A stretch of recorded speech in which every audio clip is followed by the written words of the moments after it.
ceturtdiena. Kā jūs atceraties no iepriekšējiem video, tad ceturtdienas mums būs dienas, kad mēs mirstam Subaru pasaulē. Tagad ir februāra tā kā beigas. Viss vēl ir sniegā, bet visi jau gaida pavasari.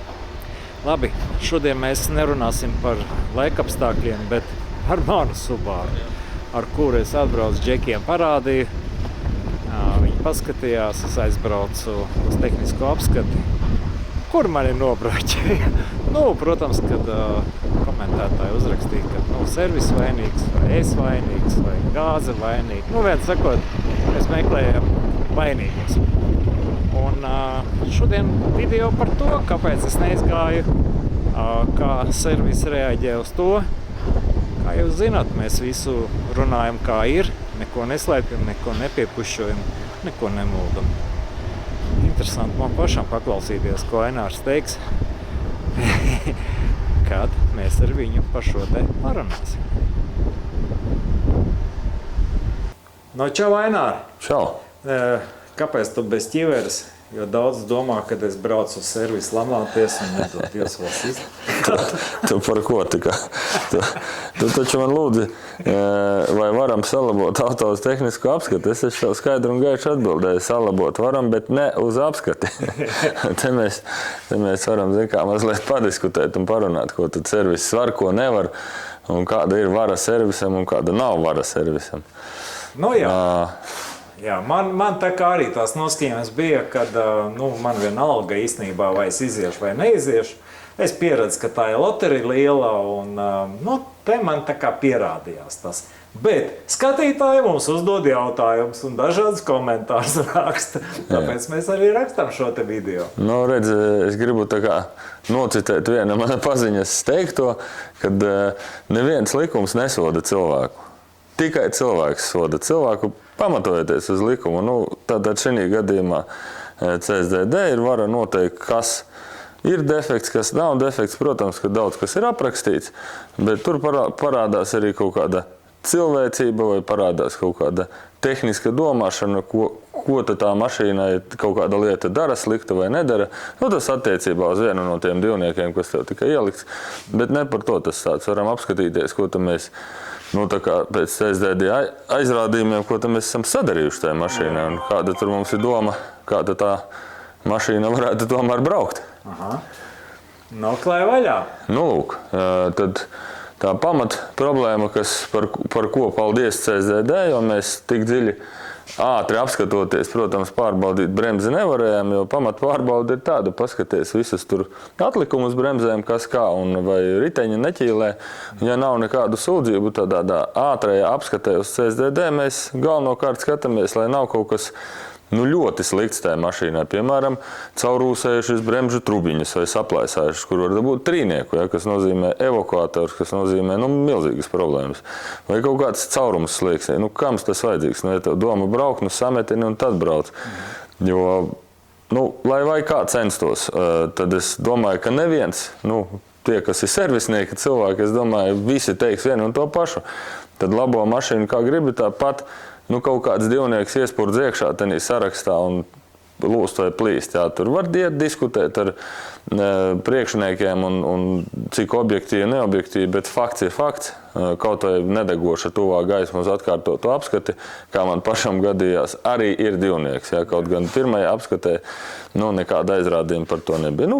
Tā ir. Šai mašīnai tad kas ir izdarīts? Galvenokārt bija problēma ar aizmugures bremzēm.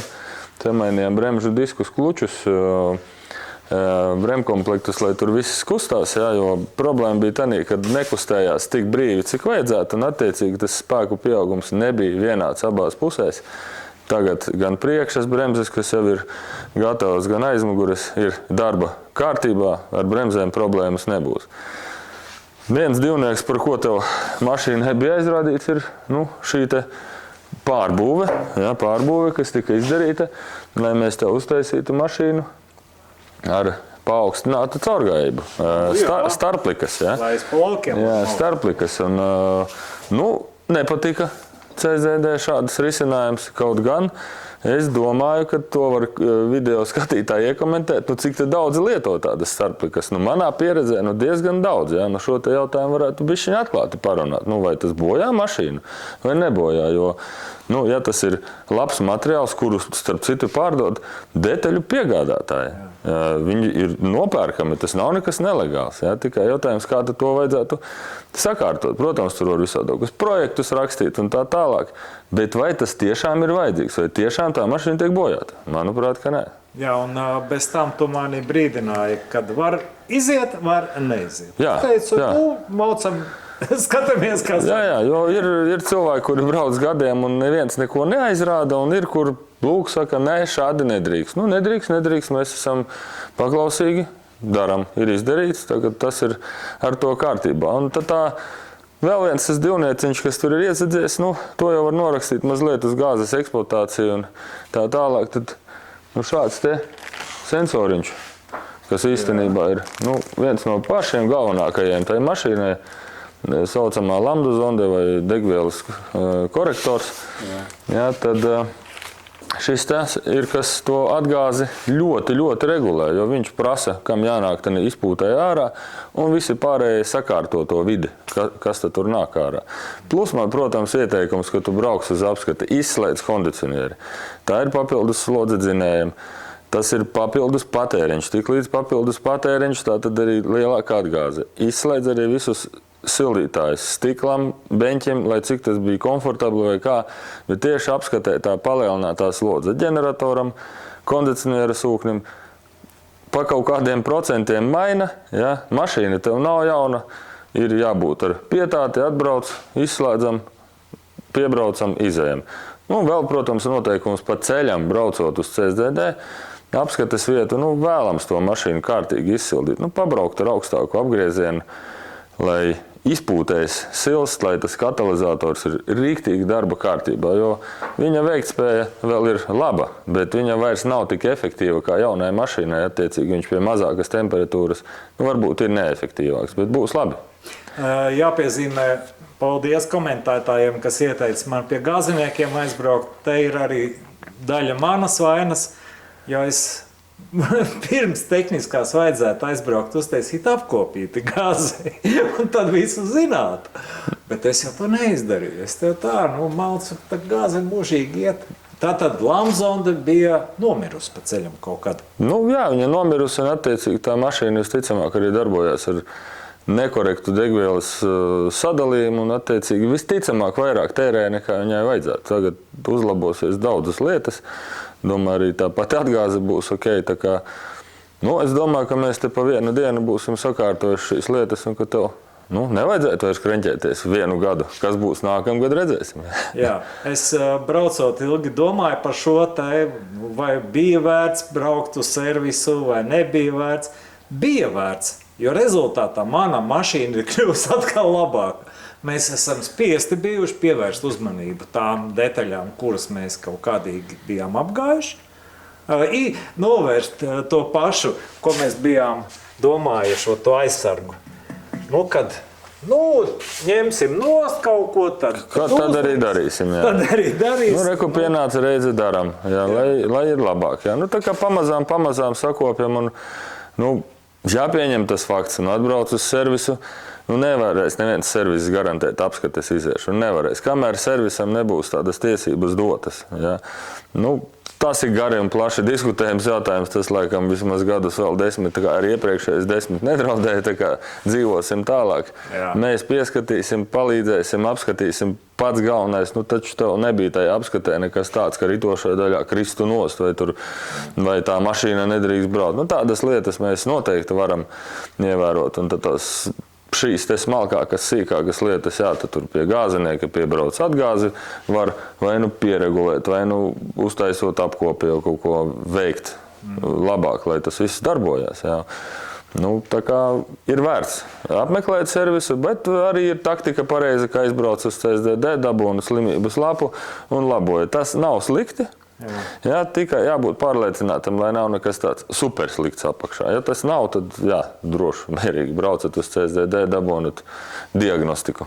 Finālā gribējās teikt, ka teiksim, servis ir tā vieta, kura var tev palīdzēt, bet ne garantēt. Bet ar tevīm braucot šodien, tu man izstāstīji, ka mēdz būt arī tādi gadījumi. Proti, klients atstāja mašīnu, sataisiet un izejiet tehnisko. Jā, mēs tā darām. Ir kāds, teiksim, aizņemts kungs, kas strādā, saka, es atstāšu uz 3 dienām mašīnu, salabojat, izejiet apskati, es atbraukšu atpakaļ. Jā, mēs to darām, un ja vajadzīgs, aizbrauksim 2 reizes. Un ja mēs brauksim 2 reizes, mēs paši par to samaksāsim. Tā nav problēma.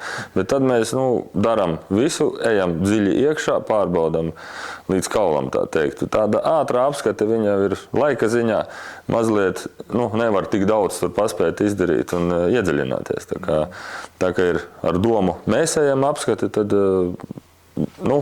garantējam, negarantējam, bet iziesim vai 1 reizi vai 2 reizes. Kā CSDD kādā reizē pielems. Jā, jo ir jau lietas, pa kurām var pastrīdēties, bet vai to vajag, vai ir mums tāda vara pastrīdēties? Jā, mēs ar tevīm šeit tā video arī parasti taisām tādu pozitīvu un negribam nevienu kašķēties. Drīzāk es paldies pasaku Aināram un Džekiem servisā, paldies pasaku CSD darbiniekam par to, ka viņš man tos 2 salika, jo rezultāts te ir labs, mana mašīna paliek labāka. Kopumā jau arī CSDD, ko te viņi dara? Tikai, lai ļauni būtu, lai tikai būtu jāmaksā? Nē, viņi arī cenšas, lai būtu labāks tas autoparks. Es jau kaut kad sen teicu, tas ir 1,5 tonu smags augstais ierocis. Attieksimies pret viņu godīgi. Lai viņš brauc, bremzē, labi strādā, un tad viss būs labi. Bet tās bremzes es nevaru beigt filmēt un priecāties. Pilnīgi maukt gribās uz kādu ezeru. Tad jau redzēs, kā tas viss strādā. Vēl jau jāatcerās, bremzēm jāpiestrādājas. Ja tas nav tā kā uzreiz iekāpjam un maucam. Kilometri 200 būtu jāpabrauc, un tad viņas būs visefektīvākās, kā viņām jābūt. Lūk, kad brauciet uz CSDD, uz tehnisko apskati, tad izlemiet paši. Vai iebraukt servisā, parādīt Džekiem, vai braukt uz Dulo un dabūt visu sarakstu, kas viņiem nepatīk. Un tad braukt uz servisu. Yes. Tā kā man negribi bija jābrauc uz Siguldu pie saviem gāziniekiem, pārbaudīt, vai atgāzes ir pareizi, vai viss strādā pareizi. Gribot, negribot, es atgriezos atkal Siguldas tehniskajā apskatē, kur šoreiz izgāju ar atzīmi 5 no 5. Es esmu malacis, malači CSDD, jo pačakarējot man, varbūt kaut kādu laiku, viņi kopā ar maniem meistariem manu mašīnu ir padarījuši labā. Līdz ar to neko sliktu nevar teikt. Saulīt spīd, skaista diena, skaists iznākums. Vēlu jums visiem tieši to pašu.